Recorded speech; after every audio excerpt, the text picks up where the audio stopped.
Hey everybody, Lawrence from Financial Thing. Thursday evening, peer-to-peer lending stream. Apparently I forgot to send out the notification email today, so I don't know why I set it for Friday. Probably because I did it at 12:30 this morning in the middle of the night when I was tired, and so I'm just going to send that out, let everybody know we're here. Good. Yeah, so hope everyone is having a good week. Looking forward to the weekend.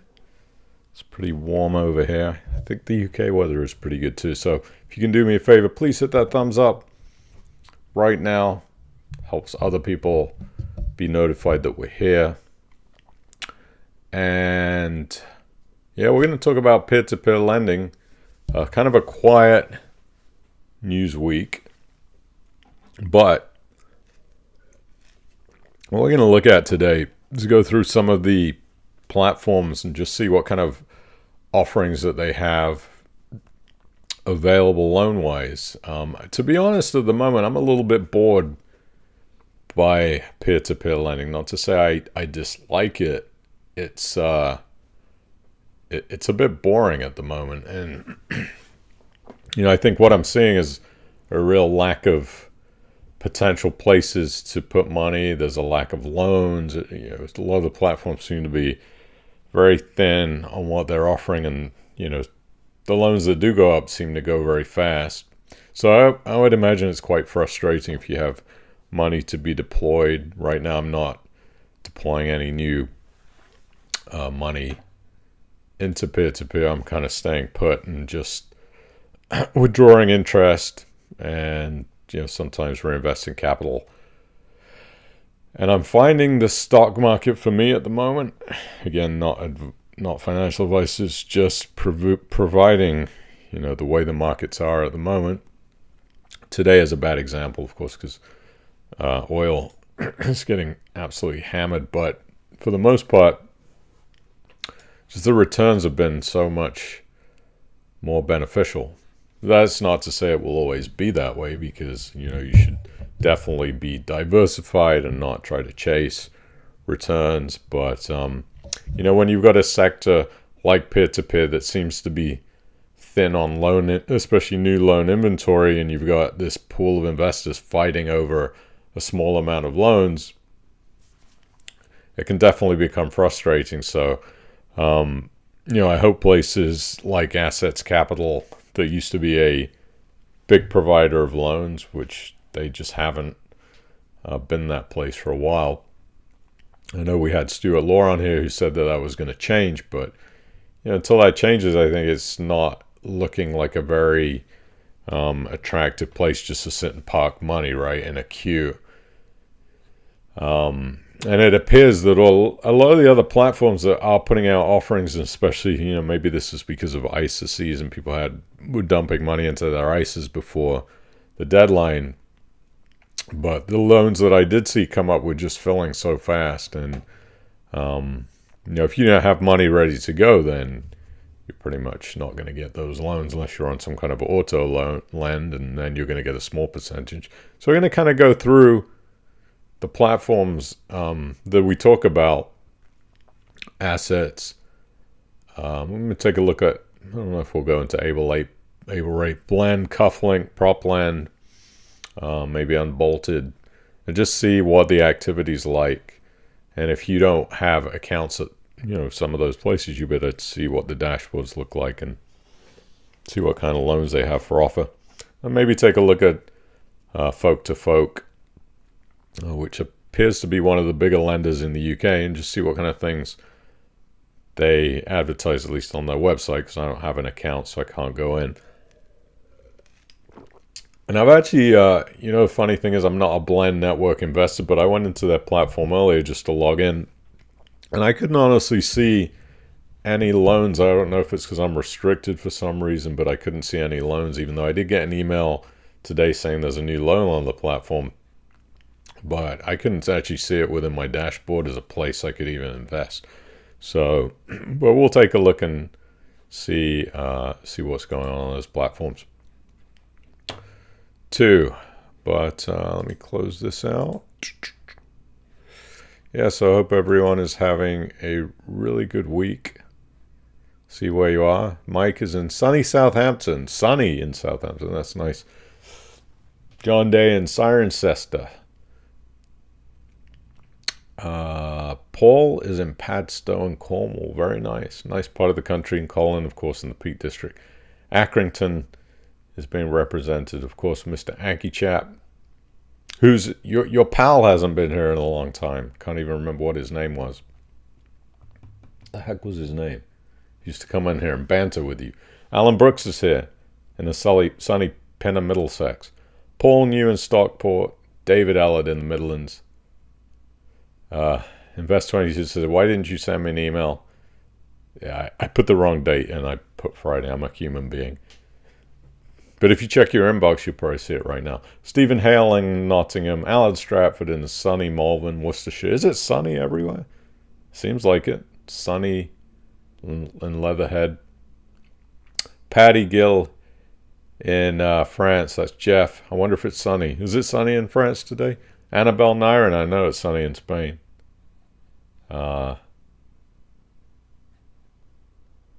Yeah. Chica Boy, there you go. That was the guy's name.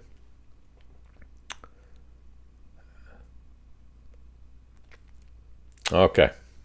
So anyway, if you're watching in the future, by the way, welcome. Come join us live anytime on Tuesday and Thursday. Well, yeah, it's not that, like I said, I'm not trying to discount peer-to-peer lending. It still has a near and dear place in my heart. I just don't see as many opportunities as I saw a couple of years ago.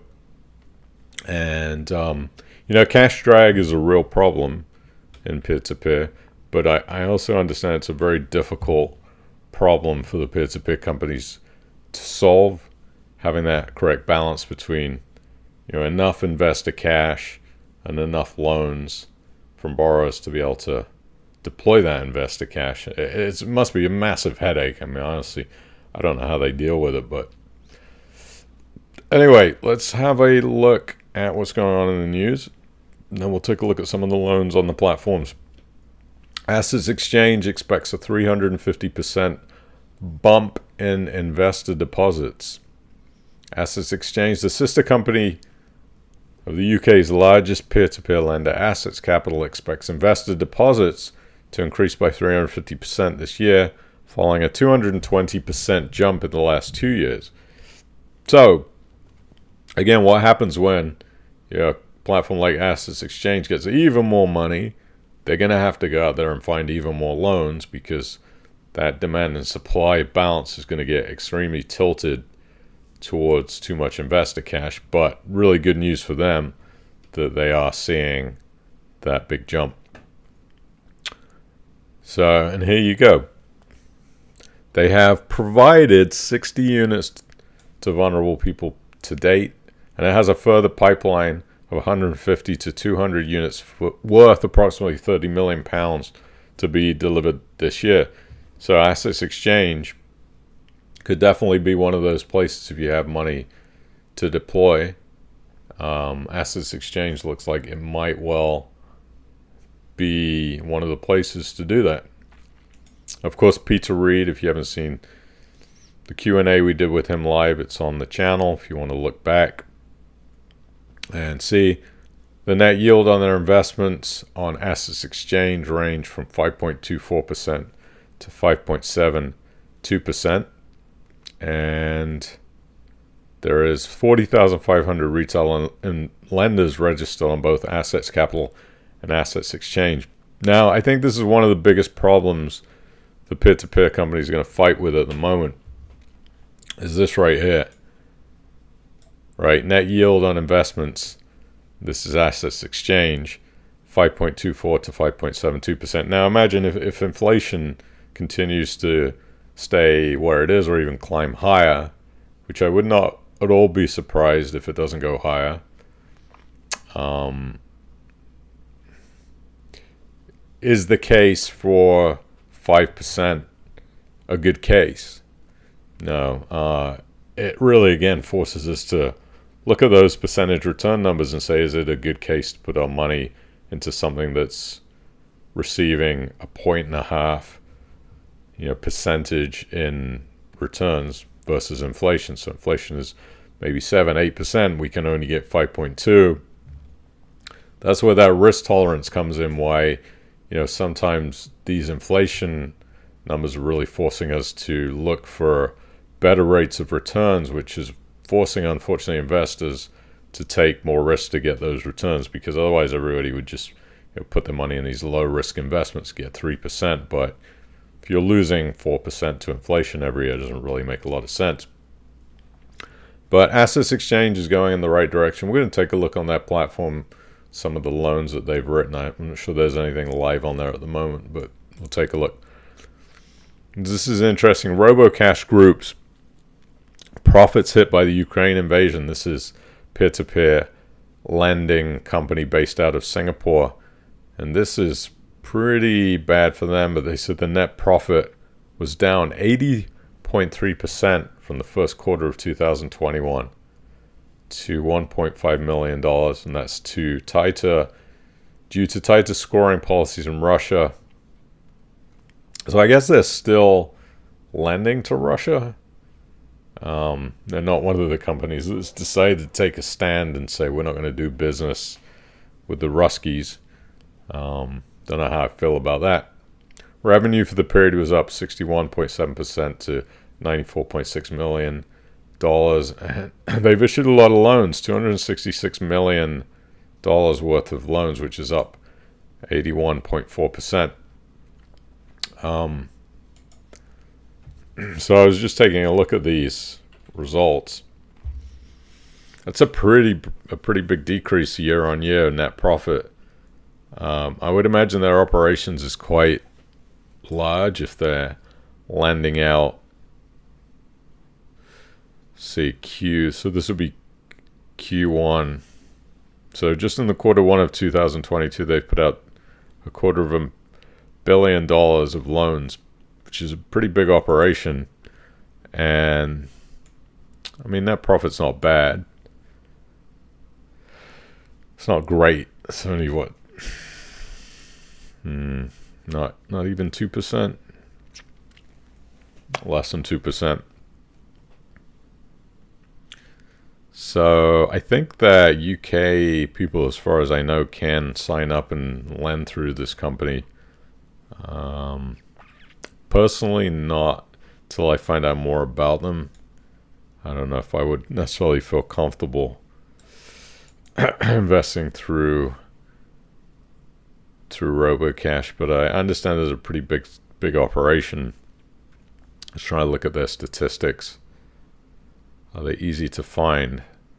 That's one thing I don't like. When a peer-to-peer company doesn't have easy to find statistics, it just really annoys me, because this is one of the first things that I want to see is how are their loans performing. And when I have to hunt through like this, it makes me really think about, is this a good company that I want to put my money in? I mean, the fact I can't find this, it's frustrating. So if anybody is able to find the statistics on this RoboCash, stick a link in the chat, please, because here we go. Here we go. Performance full. So it's under the About Us section if you want to check it out. So they have 24,099 investors. I want to see how their loans are performing. Great, I know you have a lot of loans, but you're not showing me how your loans are performing. I want to see what your default rates are, your arrears are. Yeah, it doesn't show me, so I don't think I would invest based on that if I couldn't see those numbers. I just can't seem to find them, so that's RoboCash. Peer-to-peer lending is tipped as a top asset for 2022. RoboCash also decided that that's true. And they're a peer-to-peer lending company who's saying peer-to-peer lending is a top asset. Now, would you think that was a little biased, maybe? That a peer-to-peer lending company did a report and saying peer-to-peer is a top-rated asset for 2022. I don't know what they're basing it on. It says it's based on 7 factors to determine their attractiveness: entry threshold, simplicity, liquidity, volatility, growth forecast, profitability, and risk.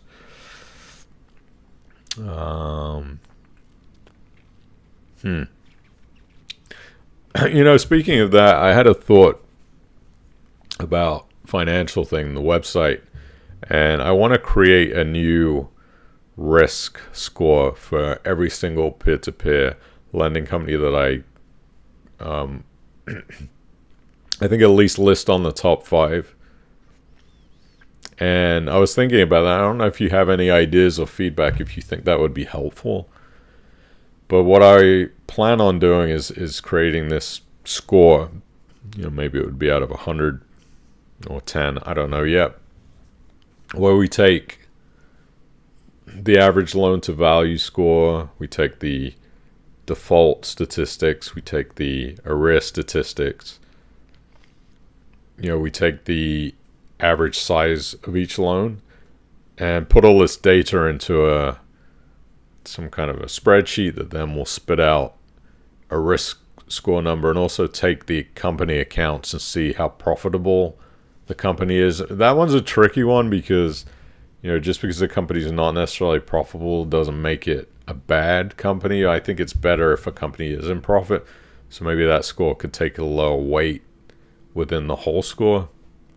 But I think it'd be interesting to have kind of this automated risk score that changes once the statistics on the website change. So it'd almost be a real-time score of risk. And I've been working on that with Kuflink for a while. They had a different type of risk score that we were creating. We just haven't finished it yet. So I'm thinking in the meantime, maybe to create something that's a little more simplistic, where those numbers could give you a better way to assess risk of what you're investing through. It's kind of tricky because every loan has its own risk. And I don't want to do it by loan because there's just too much data to keep on top of.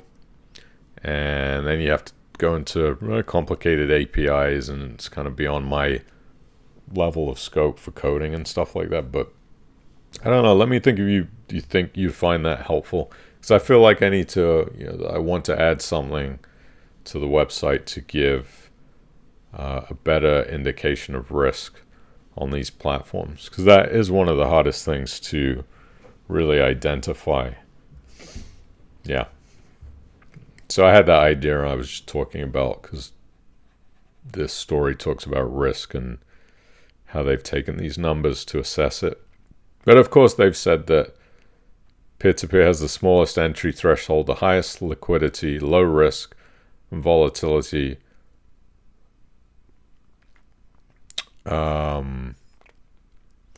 Global currencies take the top spot. Second place and third place stocks. And peer-to-peer. So they don't put peer-to-peer as number 1. They put it as number 3. I'm not sure I agree with this. Global currencies taking the top spot. So they're saying that global currencies would be the top asset. I mean, that just seems wrong, because global currencies are facing inflationary problems at the moment, and also geopolitical risk that a currency can absolutely just go into the bucket if they have some kind of a conflict. Or, we've even seen what happened to the pound, right? The pound used to be, £1 to $2, and now it's 1.3. So I don't know that I would put global currencies in the top spot. Also feature cryptocurrencies, bonds, real estate, precious metals, and bank deposits. Meanwhile, metals were the least promising because of their low yield and high risk volatility. And again, this is because of inflation. Metals could be considered, possibly one of the top assets. I'm not sure I really agree with RoboCash's synopsis on that. Funding Circle co-founder raises millions to launch payment startup. So Samir Desai has raised tens of millions of dollars to launch a payments firm. This is pretty interesting. He has gotten a pre-money valuation of $60 million or 45.97 million pounds from investors. I don't know how you do that when you have no valuation with no income coming in, but apparently he's managed to do that. He's got some venture capital firms to give him some cash. He's going to be launching a business called Super Payments, which he hopes will disrupt payments giants Visa and MasterCard. Now, he certainly has the acumen for starting up businesses, so he does know something about that. I don't know whether you consider Funding Circle like a successful business. It's certainly a big business. But one thing that I do agree with is this thing that he writes, or this article writes, about the disruption of payments through Visa and MasterCard. This is really something that has not been disrupted yet, the payment system of credit cards. If you think about it, I mean, we're running on a credit card system that hasn't updated at all. I mean, the original credit cards were, I think, started to get popular in the 1950s, and nothing has really changed in the credit card business. If you are a retailer, you're still going through, I think, 3 different parties to get paid. It can take, up to 2 weeks once the payment settles. It's not particularly fast. I mean, it's not instant. You consider a credit card machine, it can take 10, 15 seconds to go through. And all the while, people are taking pieces of if you're a retailer and you have a customer swipe a credit card, you're paying a payment processor and the credit card company, so you're getting fees taken out. And I think this is an area that is going to be really disrupted. And I think actually blockchain will be what really disrupts those big credit card companies, but it's going to take a while. So I certainly think that a business like this could have some legs. I don't know what Super Payments is going to actually do differently, because they don't really talk about that, nor would they. But that's what the Mr. Sami Desai, co-founder of Funding Circle, is going to be spending his time on now. Bondora has launched a Go and Grow app. It's another European platform.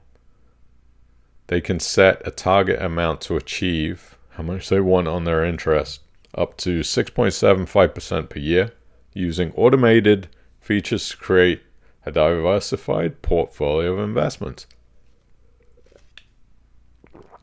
Let's see. I'm presuming this is going to be investments that Bondora offer, so peer-to-peer style. I think that Bondora is... let me log into Bondora. I haven't logged into this website for a while. The last time I logged in, I found one of the problems with it for me was it's just a very complicated website because there's so much going on. I like simplicity nowadays. Let's see if I can log in. Here we go.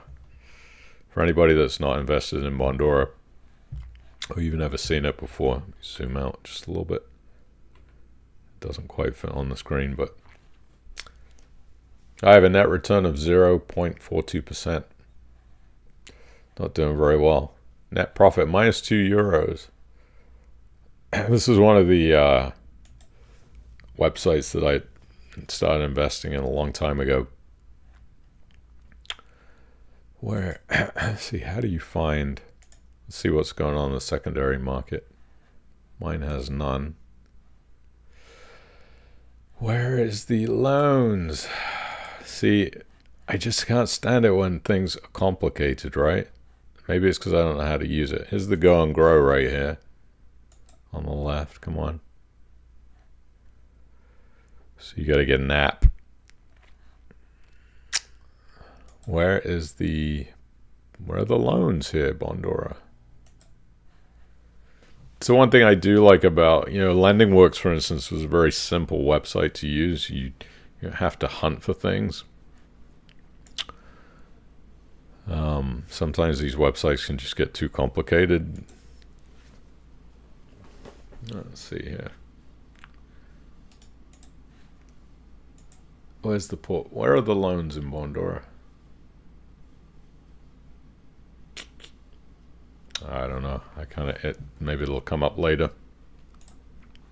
Anyway, so they've launched their Go and Grow account. Wellesley has made payments more than 90% of its loan book. So that's pretty cool.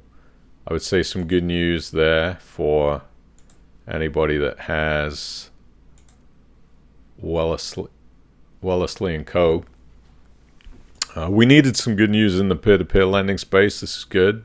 They've now satisfied all of its company voluntary arrangement payments, the CVA, to investors, and has made the vast majority of payments from its loan book sale. They are going through a restructuring, blaming liquidity issues among the vid crisis and a challenging regulatory environment. Let's see. Andrew Turnbull, he is the director and co-founder, said the platform has now satisfied its CVA payments in full, paying 90.2% of total payments from its loan book sale, and together has paid 92.6% of payments from its loan book sale and CVA payments in total. Wellesley is working towards the repayment of 2 smaller loans, which will meet the final repayment, and the company would distribute proceeds as soon as it can.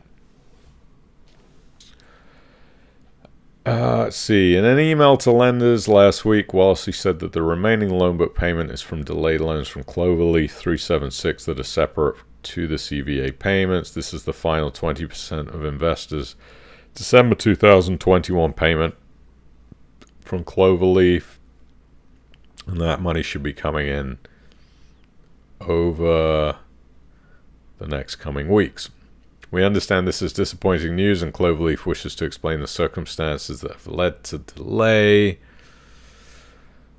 Yeah, so if you're a Wellesley and Co. investor, if you have money in there, I don't know if that means you're getting 100% back, or if it looks like there's a bit of a stumbling going on with this Cloverleaf situation, but at least for now, it seems like 92.6% has been repaid, which is pretty good when a company says, hey, we're restructuring. And I thought Wellesley, I'm surprised actually, I didn't think they were going to repay as much as that. So that's a really good score. Who are the new big 3 in peer-to-peer lending since Funding Circle exited? We got Assets Capital, which has lent $1.4 billion to date. And then Folk to Folk, with a loan book of $517.8 million. We need to get them on the stream. It's not really a company that I've looked into much, but so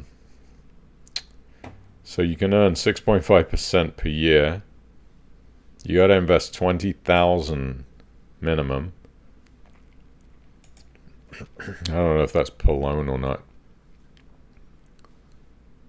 It's quite a lot. I mean, that's gonna cut out some entry level investors. Let's see if I can view their latest investment opportunities. Refinance and planning costs. 104 acres of farmland with planning for 347 dwellings. A primary school. Doesn't that sound risky to you? I mean, 60% loan to value on 104 acres of farmland. Those historically have just not really worked out very well on the other platforms, just raw land. And so they're going to finance the planning application, but it says it already has planning for 347 dwellings. So I don't know. With planning in place, it makes it more valuable and a little bit safer. But 6.5% on farmland, doesn't sound all that good, right? Development of a glamping site, purchase of 2 units and costs for infrastructure secured over 25 acres of land, small barns, and planning for a bungalow, 5 years, 6.5%, loan to value 40%.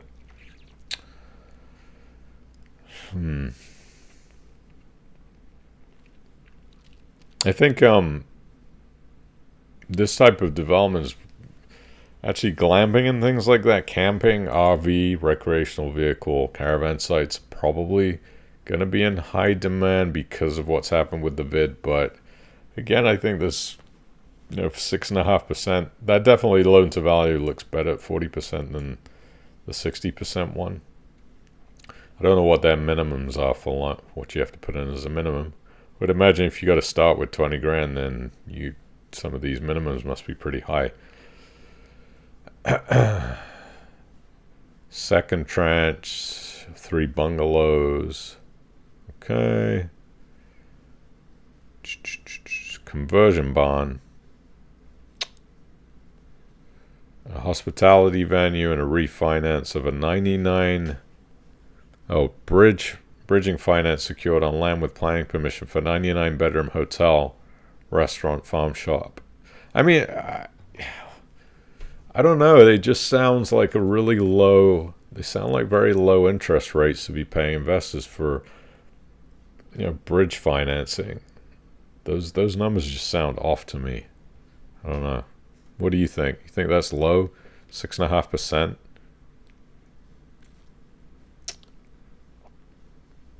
I mean, it's not like it's an operational hotel. This is a planning permission for a 99-bedroom hotel. Again, planning permission. These loans with planning permission, 6.5%. Me personally, again, not financial advice, but if I'm lending money on stuff with planning permission, that's a high entry level, like £1,000 per loan, I'm going to be wanting to see much higher interest rates than 6.5%. I just think, I don't know, I can get that other places.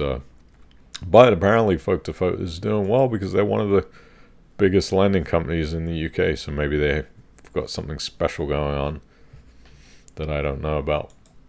The International Monetary Fund, the IMF, which, by the way, hates El Salvador and they hate Bitcoin. They are warning that fintechs can pose challenges to regulators. They've put out a report that said fast-growing fintechs may pose challenges to regulators due to regulatory arbitrage. The global financial institution noted that the increased competition that fintechs bring to the banking sector, but warns that issues can occur when they move or set up operations in less regulated sectors and regions. Yeah, I mean, the thing is, the IMF does not like anything outside the banking system. They want to keep things the way that things have been for the last 100+ years. The IMF, the banks, let's keep the old school banks going. We don't want any. The IMF does not like disruption. They hate cryptocurrency. They hate fintech, apparently. I do agree with the regulation. I think regulation needs to protect consumers for sure. I mean, the regulation is the way that these people who were invested in that London Capital Financial bond are actually getting some of their money back. If there was no regulation, they would just be screwed. They wouldn't be getting anything. So regulation, not so hard on the regulators. I think they have their place. I think the IMF does not really support fintech at the moment the way that they could, and they certainly don't support Bitcoin or cryptocurrency. This is a pretty interesting story. 2 borrowers were hit with restrictions after COVID loan abuse. This is not really peer-to-peer news, but I think this is an example of some of the loans that are going through some of the peer-to-peer lending companies. These things are coming out now. some of this loan fraud through the CBILS, the C-bills, and the BBL bounce back loans. This guy, apparently, he's a gym operator, and he got a loan for 13 grand in May 2020, and then went into liquidation. So he applied for more loans after that. He got a total of £32,500 from a bounce back loan scheme that he was not entitled to. He's been banned from running companies for 11 years, effective from 27th of April 2022. I guess now we'll just get his cousin or his sister or wife to run his company. And then another guy, Mr. Goderich. He has God in his name. Apparently he's not very godly. This guy had somebody else run a loan application for him. He is a roofer. He provided inflated turnover numbers and gambled away the 13 grand he received in just 3 weeks. He's been banned from acting as a director or a manager of a company for 7 years. What's interesting about this story, somebody actually lent money to this guy. We don't know who. But I think this is just the tip of the iceberg. I think there's going to be a ton of these fraudulent government-backed loans that have gone through the system, and hopefully it doesn't hurt the companies that lent out to these people too much. In some cases, you got to wonder how much due diligence did the lending companies do for these people, if it's that easy to get money. If the government's backing the loan, these lenders are just going to give the money out, I think, a lot easier, because they don't have anything to lose. In some cases, absolutely nothing to lose. The government and you as a taxpayer ends up paying everything. Some of the other loans are backed 20% by the lending company and 80% by the government. I bet you those loans were a lot more qualified, and I bet you the due diligence on those loans was a lot higher than the 100% government-backed ones. Interesting story. Let's go into some of the platforms to see what type of loans are up for offer. Let me, where's my phone? Let me log in.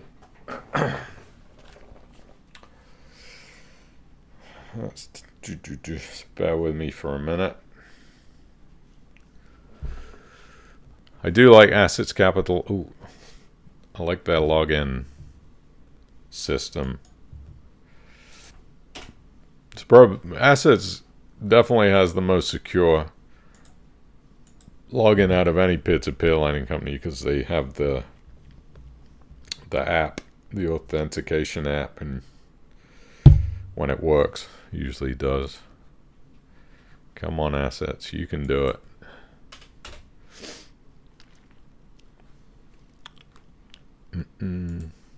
So they definitely get top marks for the best login.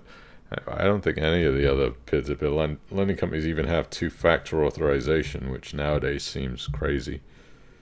But Assets certainly does. So we're going to go into the marketplace and take a look around, see what they have. See if there's anything interesting. I think some of that's a little bit cut off for you, but these are upcoming loans. Let's see what's in the upcoming. Oh, hang on. Why is it showing? Try again. That's weird, because before, when I logged in here, it said upcoming loans. It had a bunch of loans, but now it is showing 0. So let's look at the live loans. Maybe, I wonder if it's because I'm zoomed in too much. Hang on. See what's in the manual. If you go into your manual lending account, or if you're not an actual Assets Capital investor, I don't think you could see this, but you probably see a little bit of a red thing.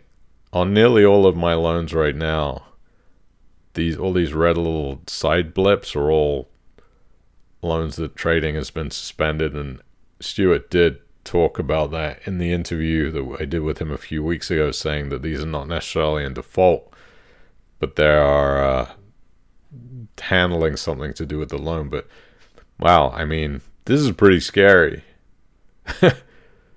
Nearly every single one. There's a couple up here. White Hart Hotel doesn't. Couple up here that don't have a red suspended, but for the majority, I mean, they're, yeah. Oh, here we go. Pipeline loans. It's not upcoming loans. So that's what I was doing wrong. So there's nothing actually upcoming yet. But in the pipeline of assets capital, there is quite a lot of loans. Some of them have been approved dating back to June 2021 and still haven't come out. So maybe they're not going to, but we're seeing credit approved. Let's look at the estimated drawdown. So looks like starting on April 26th will be when Assets starts releasing more of these loans into the marketplace. So from there on, so like they have a pretty decent flow of loans. So right now, all of the accounts, what are they called? What am I trying to say here? The access accounts. The access accounts are paused at the moment. Let's see. You can see them here. New investment into the access account is currently being queued. So hopefully these new loans will come out, and then assets will have a better loan flow. Let's take a look at Unbolted.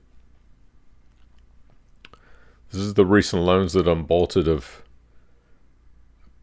have issued, and a lot of some of these are renewals, some of them are new loans. But what's very interesting about Unbolted, look, this is all just April. Look at the loan flow. We got Rolexes, we got Audemars Piguet, stuff I can't even pronounce because it's so French. Rolex, a Ford Escort Cosworth. That's pretty cool. Let's take a look at that. I wish I had a picture. How much is a Cosworth worth? 20 grand. Apparently you get 20 grand for a Cosworth. I wonder how old it is. That's the bad thing about Unbolted. They didn't really give you a lot of loan details. Maybe this one does. No, it's not showing much. But if you look at all these loans, I mean, going back from the 7th of April all the way up, there's a lot of loans being issued. They're not huge loans. I mean, 6 grand for a Rolex, 11,000 for a Rolex. Gucci. This one's pretty big. Look at this gold loan, 52,447 pounds at 80% loan to value, 45 ounces of 24 karat gold. That's a pretty safe loan for Unbolted as long as the price of gold doesn't crash. 34,000 for silver bars, 70% loan to value. More gold here, it's 99,200, 82% loan to value. So, oh geez, look at this one. 17 grand renewal on all of this gold right here. So Unbolted, sticking to what they know. They're not getting too crazy. They're just, continuing with the gold and the jewelry and the pawn stuff. PAWN, not PORN. And sticking to what they know. So all of what I put in there is deployed. There's nothing, there's no cash drag at the moment. So really super happy with what they've been doing. I did have my doubts about Unbolted at the beginning. I thought it was just too simple. It's like, these people for real, are they going to survive? And looks like they're just sticking to what they know. They don't have anything too crazy on here. A Prada handbag, 173 pounds, but mostly Cartiers, Rolexes, gold jewelry. Good stuff. So if you are looking for a place to put some cash, Unbolted might be one of those spots to do it. Just for diversification, why not? Let's have a quick look at LoanPad. What's going on over there? Some stats, and then we'll have a quick look at the other ones, and then see if you have any interesting comments. LoanPad, 145 loans now. Average loan to value of 43%. This has bumped up a little bit. This average loan size 404,000. Not too bad, but something to keep an eye on. But still extremely low loan to value. 9 lending partners, 1 day to invest, 1 day to exit out if you need to. Interest coverage looks exactly fine, and they got a £58.6 million loan book now, so it is growing. I wonder if they'll be at 100 million by the end of the year. Probably. Let's see.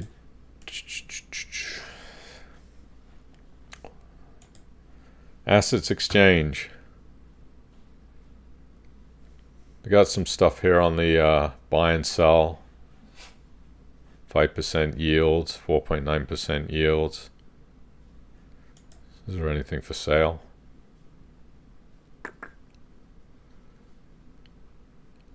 Don't know. I can't do anything because my bank account apparently needs to be resent, but not much going on as far as I can tell. I don't think I'm even going to look. I did invite Abel Wright to come on the stream, David Bradley Wood. I haven't heard back from him yet. I wanted to find out what's going on over there. We'll see if David, he's always been, friendly to the stream, so maybe he'll come on and answer some questions about what's going on with his secondary market. I am in Blend Network, and I cannot see where you find loans in this dashboard. Maybe I must be missing something. I don't have any money on here, but I just don't see where you even find loans. But I did get an email saying this one had come up, or is coming up. £1,000 minimum on this one. Converting a property into 3 ground floor commercial units and 5 upper maisonettes. Those people definitely don't look real in that picture, so that's a 3D obviously. 7.35% interest, term of 21 months. Gross development value of 2.35 million, and the loan to value 59%. Near the 4 miles from the Swansea City Centre. So it's going to be a second tranche of a £1.37 million facility. Pretty good size. So that apparently is coming up. Let's see what else. What else do we have? LoanPad. Sorry, Kuflink. I don't think there's anything available here. Yeah, everything is gone. You could have invested in this nice bingo hall. So nothing available there. And so do they have anything on the secondary marketplace? A couple of things here on the marketplace. If you have money in Kuflink you want to go spend, Salisbury tranche number 1, 67% loan to value. There's $5,000 in here. And then this Park Street Thai restaurant, $5,000. Rate of return 6.7%. Then somebody wants to purchase this Thai restaurant. They're taking a first legal charge. The borrower has 13 years of experience as a property landlord investor, and it has an open market value of $375,000 and a loan to value of 68%. So if you want to snag something on the secondary market in Kuflink, there is that available. And then Propland. Hang on, let me log in. Something went wrong. I'm always causing disruptions. I think they see me coming and they think, oh, we don't want Lawrence going in the back end and showing everybody what's going on. But you know what? I do it all for you because you're what counts. See what's in there. We have nothing right now in life funding and prop land. But pending, there are some things here. Looks like $800,000 for a public house in Chelsea. Cotswold. A listed grade 2 building. It's a pretty big one. 2.6 million. Wembley warehouse refinancing. 75% loan to value. Owner occupied 11,000 square feet for their catering business. You can get these interest rates on the different tranches up to 10% on tranche C. Just remember, when you're getting 10%, there is going to be some risk involved. I'm presuming you fall behind the other tranches. If you're in tranche C, you're gonna, if you'll get paid out, you're gonna be last if something happens. And then Wolverhampton, probably home to the Wolverhampton Wanderers in the office block, 1960s office block, 70% loan to value. You can get yourself 9.5% if you want to take the risk of tranche C, or 5.6% on the least riskiest tranche A. 2.4 million pounds. See, completed loans. They've got a lot. Look at this history. Completed loans. So good history there. So Propland seems to be doing okay. Let's have a look if we can look at this Bondora finally.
I do. Yeah, it's been a bad day. Am I muted? Oh, I don't know. Can you hear me okay?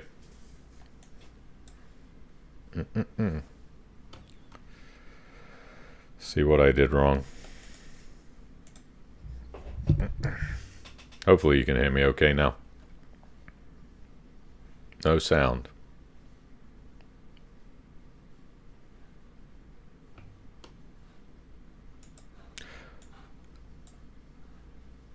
Let's see here. That's not what we want. Let me see what's going on. Sound? No sound? Sound? Do we have sound? Sound? Let me know if you can hear me now. It's showing as like, okay. Must be something to do with my screen sharing. Let me see what I did wrong. Hang on. Bear with me. That's not what we want.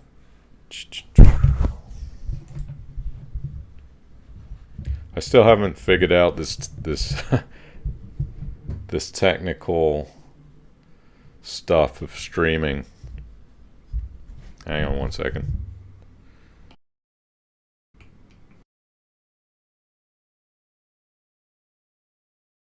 There we go. Okay, it was muted. I don't know what was going on. Anyway,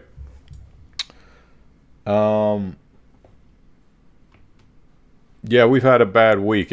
It's been a bad week on the trading 212. We've lost £1,000 this week. Actually, not even this week. I think over the last day. It's been a rough oil day, and I banged money into this Peabody Energy, which is down 12% today. So, not financial advice, but I think maybe a decent buying opportunity. It was safe. It's a retracement. The stock had done very, very well. If you look at the, I think we've had a good month, up 25%. So we had this massive upswing. I came in, I think, down at 26.84. So here, 26.84, we saw this. It was like I was a genius. I looked like a genius, and then rode it all the way to 32. Didn't sell because I don't have a working crystal ball. This thing sucks, apparently.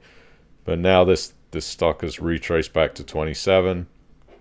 So if you're looking at, again, not financial advice, but could be a good buying point.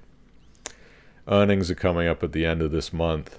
I think they're going to be high earnings, and the stock should hopefully pop. Let's see. It's a pretty big size company. They got 4,900 employees, but only a market cap of 4.3 billion with a very reasonable price to earnings of 12.66. So look at the revenue, 3.32 billion on a 4.3 billion market cap company. So we'll see if that gamble pays off. But yeah, it's been a rough day on the trading trading 212 portfolio.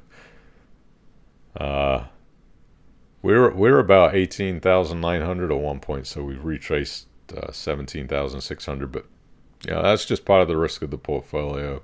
It's gonna be like that sometimes. Not always gonna do well. Anyway, that's that. Hope you're enjoying it. Hit that thumbs up if you can. Please show the support. Show us the love. Make me feel the love. Make me feel like I'm doing this for the right reasons. If there's anything else too that you think could improve this stream, put it in the comments, because I'm always open. Maybe I'm not doing a good job. I don't know. I try. I try to bring you good information. I try to make it entertaining.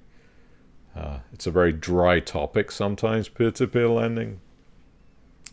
But this channel is the only channel that is live streaming about this small niche of investing that we all love and is near and dear to our hearts. So if you're enjoying it, you let me know. If you're not, let me know too. See what your comments say. Oh,